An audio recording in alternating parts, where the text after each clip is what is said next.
Hey friends, my name is Vivek. आज की video में हम देखेंगे कि प्रीवियस ईयर्स में अगर हम काउंसलिंग के फॉर्म को भर रहे थे तो हमें एक स्टेप बाय स्टेप क्या क्या चीज़ों का ध्यान रखना पड़ता था।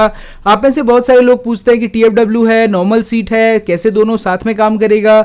आपके दिमाग में बहुत सारे अफर्स के बहुत सारे सवाल हो सकते हैं, बहुत सारी चीज़ें जहां आप चेंज नहीं कर सकते, चेंज कर सकते हैं, बट उसको हम कैसे समझें।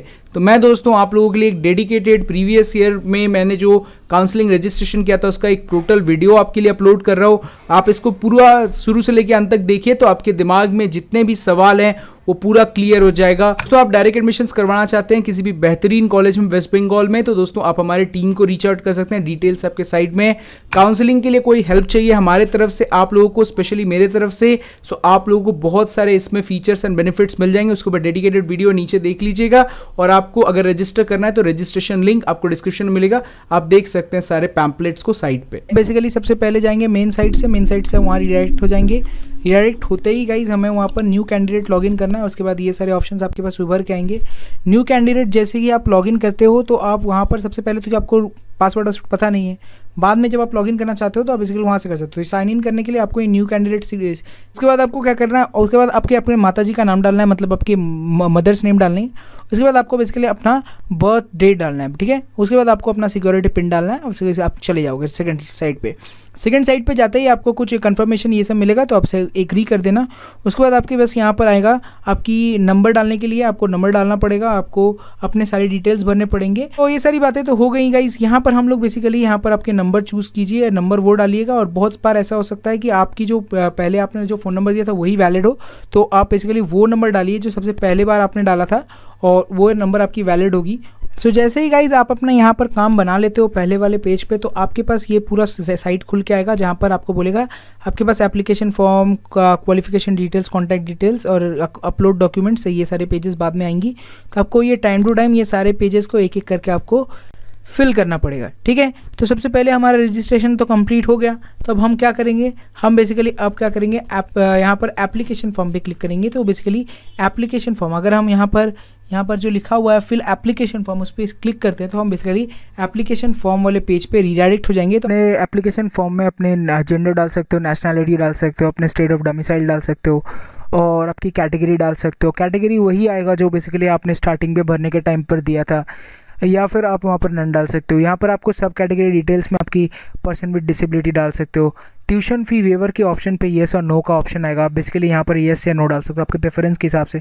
मैं हर वीडियो पे कह रहा था कि आप बाद में चेंज नहीं कर सकते, पर यहाँ पर ऑप्शंस आ चुके हैं तो आप यहाँ पर देख सकते हो कि क्या हो सकता है। तो आप यहाँ पर देख सकते हो बैंक डिटेल्स अपने ध्यान से भरना और अपने number of name of account holder डालना, जैसे कि आपके माताजी का नाम है, पिताजी का नाम डाल देना, अकाउंट नंबर डालना, कंफर्म अकाउंट नंबर करना, फिर उसके बाद आईएफएससी कोड अपने बैंक से पता करना, या फिर आपको बैंक खाते में तो लिखा ही होता है। फिर आपके बैंक नेम डालना, जैसे कि एचडीएफसी है तो एचडीएफसी डालो, बैंक ऑफ इंडिया तो बैंक ऑफ इंडिया डालो, ब्रांच नेम डालना जो बेसिकली आपका ब्रांच है।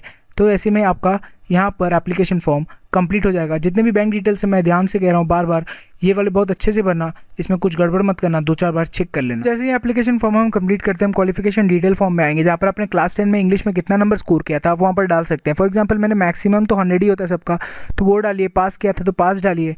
उसके बाद आप बेसिकली पासिंग स्टेटस डालिए कि अभी 12वीं आपने पास किया है तो हाँ पास कर लिया भाई। उसके बाद आप पासिंग ईयर डालिए। फॉर एग्जाम्पल मेरी पासिंग ईयर थी तो वो आप डाल दीजिए। अब जितनी भी पासिंग ईयर थी आपकी, बोर्ड पे आपने किस बोर्ड से एग्जाम दिया था, जैसे कि मैंने आईएससी बोर्ड से दिया तो इंडियन स्कूल सर्टिफिकेट दिया, तो आप यहाँ पर डब्ल्यूबी डालिए, बिहार बोर्ड डालिए। रिजल्ट मोड डालिए अपना। रिजल्ट मोड मतलब कि आपकी आपने कितना 12वीं में कौन सा बोर्ड डाला, उसके बाद आपकी मैक्सिमम नंबर 100 थी और उसके बाद आपकी हो गई आपने कितना परसेंटेज स्कोर किया, तो उस परसेंटेज स्कोर को डालिए। यहाँ पर आपके जैसे कि परसेंटेज स्कोर और आपने मैक्सिमम कितना नंबर स्कोर किया तो आपके टोटल करके आप बताइए। जैसे कि आईएससी में 4 सब्जेक्ट ली जाती हैं, तो आपकी अगर बिहार बोर्ड में 5 सब्जेक्ट ली। उसके बाद आप यहाँ पर अपने क्वालिफिकेशन डिटेल में डालिए, फिजिक्स डालिए आपकी हो गई, आप यहाँ पर डालिए अब अपनी केमिस्ट्री, मैथमेटिक्स, इंग्लिश के नंबर डालिए। अब यहाँ पर आपको और एक ऑप्शन मिलेगा कि आप कंप्यूटर साइंस या बायोलॉजी जिस भी लेके पढ़ रहे थे उस चीज़ को चूज़ कीजिए, ठीक है। ये कंफर्म सब्जेक्ट्स तो ऊपर थे आपके। उसके बाद आपकी जो भी आपने पास किए थे, for example physics, chemistry, mathematics में मेरे कुछ नंबर्स अच्छे थे तो मैंने वहाँ डाल दिए, इंग्लिश नंबर मैंने डाल दिए। अब इसके बाद मैं यहाँ पर जो सेकंड में बायोलॉजी, तो मेरे बायोलॉजी था नहीं, तो अब यहाँ पर मैं क्या करूँ, यहाँ पर नेक्स्ट वाले ऑप्शन पे मैंने क्लिक किया तो वहाँ पर वहाँ पर था कंप्यूटर साइंस, तो कंप्यूटर साइंस मैंने दिया, तो वहाँ पर मेरी 93% थी, तो मैंने 93 डाल दिया। तो ऐसे करके आप यहाँ पर सारे नंबर डालिए और इसके टॉप 4 सब्जेक्ट्स के आपको एवरेज निकाल के ऊपर परसेंटेज मार्क्स में डालना पड़ेगा। जैसे ही गाइज आप अपने कॉन्टैक्ट डिटेल्स को भर लेते हो, उसके बाद आपको अपने कॉन्टैक्ट मैंने आप अपने क्वालिफिकेशन डिटेल्स भरते हो, आप कॉन्टैक्ट डिटेल्स पे आइए, वहाँ पर अपने कॉरेस्पॉन्डेंस एड्रेस को डालिए, मतलब कि आपकी अभी की क्या एड्रेस है।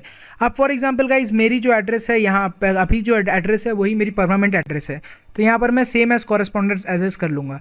पर फॉर एग्जांपल आपकी जो एड्रेस है अभी अभी जहाँ रह रहे हो, पर आपके आधार कार्ड और ये सारी जगह पे अलग सी एड्रेस है, जहाँ पर आपकी पहले वो परमानेंट एड्रेस थी, तो आप बेसिकली वहाँ पर अपनी वो तो आप जैसे ही ये सारी चीज़ कंप्लीट करते हो, तो आप यहाँ पर सेव टू नेक्स्ट कर सकते हो, जैसे कि आपकी कॉन्टैक्ट डिटेल्स की फॉर्म कंप्लीट हो जाए। सो गाइस जैसे ही आप वो कंप्लीट करते हो, तो आपके पास जो पेज खुल के आता है दैट इज़ अपलोड डॉक्यूमेंट्स। यहाँ पर जिस कैंडिडेट का मैं सब कुछ यूज़ कर रहा हूँ, जिसका नाम है अभिषेक घोड़ाई, तो उनको बहुत थैंक्स इस वीडियो के लिए। पर गाइज उसके लिए उनके पास सारे डॉक्यूमेंट्स अभी थे नहीं, पर इस वीडियो को बनाने के लिए आप समझ सकते हो कि आपके पास अगर कोई डॉक्यूमेंट नहीं है तो आप वहाँ पर नील का ऑप्शन सेलेक्ट कर सकते हो, या फिर आपको जो अपने क्लास 10 के सर्टिफिकेट्स और ये सारे सर्टिफिकेट्स अपलोड करने पड़ेंगे। कौन कौन से सर्टिफिकेट्स अपलोड करने पड़ेंगे, तो चलिए सबसे पहले वो यहाँ पर गाइज काफ़ी समझने की कोशिश की। जैसे कि क्लास 10 की जो सर्टिफिकेट है आपकी, एडमिट कार्ड दीजिए या फिर बर्थ सर्टिफिकेट दीजिए, दोनों में से कोई एक देना है आपको।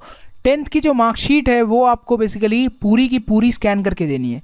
यहाँ पर लिखा है 150 DPI, इसका मतलब होता है डॉट्स पर इंच, तो पूरा स्कैन करके दीजिएगा गाइस। स्कैन करने वाले को बोलिए PDF बना देने, उसके बाद आप मोबाइल पे भी पूरा एप्लीकेशन फॉर्म भर सकते हो। उसके बाद आपने ऑल कैंडिडेट आपको 12 मार्कशीट की अपलोड करनी है आपको, अगर SC ST है तो वो अपलोड कीजिए, डोमिसाइल सर्टिफिकेट अपलोड कीजिए, TFW के लिए इनकम सर्टिफिकेट अपलोड कीजिए, और PFW हो कैंडिडेट तो PFW की सर्टिफिकेट अपलोड कीजिए। इसके बाद गाइज आपके पास जो ऑप्शन आएगा वो आएगा कि यहाँ पर कि आपकी कितने इंस्टीट्यूट्स आप चूज़ कर सकते हो। 497 यहाँ पर प्रोविजनल इंस्टीट्यूट्स पार्टिसिपेट कर रहे हैं, तो आप इनमें से कुछ भी चूज़ कर सकते हो। आप क्या इतनी चॉइसेस चूज़ कर सकते हो? नहीं, आपके पास अनलिमिटेड चॉइसेस हैं।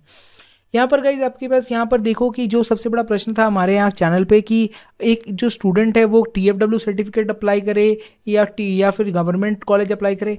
मैं आपको एग्जांपल पे कहता हूँ, फॉर एग्जांपल मैं कोचबिहार गवर्नमेंट इंजीनियरिंग कॉलेज में सिविल इंजीनियरिंग लेना चाहता हूँ, तो मैं पहले TFW सेलेक्ट कर लेता हूँ कोचबिहार इंजीनियरिंग कॉलेज की सिविल इंजीनियरिंग में, बाद में मैं वहीं पर नीचे जनरल सीट ले लेता हूँ।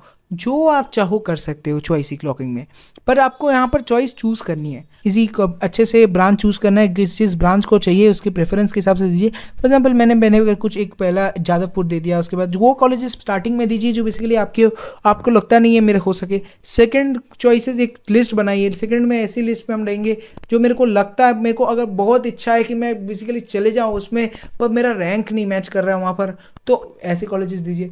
उसके बाद आपको वो सारे कॉलेज और वो सारी ब्रांचेस देनी है जो मुझे ओके मेरा हो जाए तो बहुत अच्छा होगा। तो अब यहाँ पर उसके बाद थर्ड फोर्थ में आपको वो सारी चॉइसेस देनी है।